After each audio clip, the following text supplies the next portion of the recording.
Alors, chers frères ivoiriens, chers frères africains, chers frères panafricains, sachez que le président Gbagbo Laurent se porte très bien. Parce que les gens n'arrêtent pas de m'appeler, les gens m'appellent, m'envoient des messages. Oui, on dit le Woody, on dit le Woody. Donc, j'en profite pour vous dire que le président, voilà, je passe sur mon canal, ma page Facebook, pour vous informer que le président se porte bien. Politiquement, il se porte bien. Physiquement, il se porte bien. En ce moment, il est en train de travailler pour la Côte d'Ivoire. Il y a des bonnes nouvelles qui vont arriver très bientôt. Et il sera bientôt à Agboville en plus. Donc, il va vous informer du boulot qu'il est en train de faire en ce moment. Chers frères, je sais d'où cette nouvelle-là vient. C'est le RHDP, voilà, qui a envoyé cette rumeur-là que le président Gbagbo Laurent serait tombé. Et je sais pourquoi ils ont envoyé cette rumeur. C'est cette information que je suis venu vous donner en fait. En réalité, Draman Ouattara était en France. Il est rentré en Côte d'Ivoire pour aller assister au match Burkina Faso, au match Mali-Côte d'Ivoire. Voilà, il allait assister au match, il devrait assister au match Mali-Côte d'Ivoire.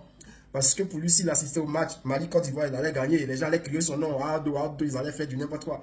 Malheureusement, lorsqu'il arrive en Côte d'Ivoire, selon les informations, on dit qu'il est arrivé, il a trouvé une mauvaise nouvelle. Il arrive au palais, on lui annonce une mauvaise nouvelle.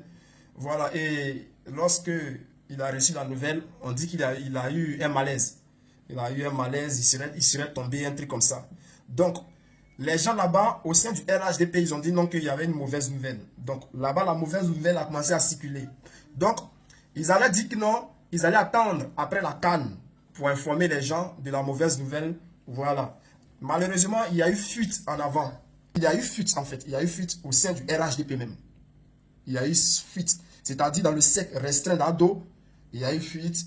Donc, c'est arrivé dans le groupe RHDP. C'est-à-dire les cadres là, RHDP là. Les cadres ne devraient pas savoir que Ado, il avait eu quelque chose. Donc, selon les informations, Ado a eu quelque chose. Donc, lorsque la fuite est sortie, lorsqu'il y a eu fuite nette, ils ont profité. Voilà. Parce que cette histoire avait commencé à sortir. Ça avait commencé à sortir. Donc, les gens ont profité. Les gens n'ont pas pris ça au sérieux rapidement. Ils n'ont pas cherché à comprendre ce qui s'est passé. Parce qu'en réalité, c'est la CAN en fait. Le buzz de la CAN a pris de la toile en ce moment. Donc, malgré le buzz de la CAN, les gens ont commencé à soupçonner qu'il y a quelque chose qui ne va pas au RHDP.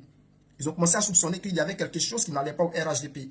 Et c'est dans ça, dans quelque chose qui ne va pas au RHDP là, que eux, RHDP, ont annoncé que le président Gbagbo Laurent est tombé. C'est-à-dire pour détourner l'information, ils ont annoncé que le président Gbagbo Laurent est tombé. Or, en réalité, c'est là-bas qu'il y a problème. Sur RHDP qu'il y a problème. Et les gens disent que non, c'est pour cela que Ouattara ne s'est pas rendu au stade. Donc, chers frères, restez sereins. Notre président Gbagbo Laurent se porte très bien.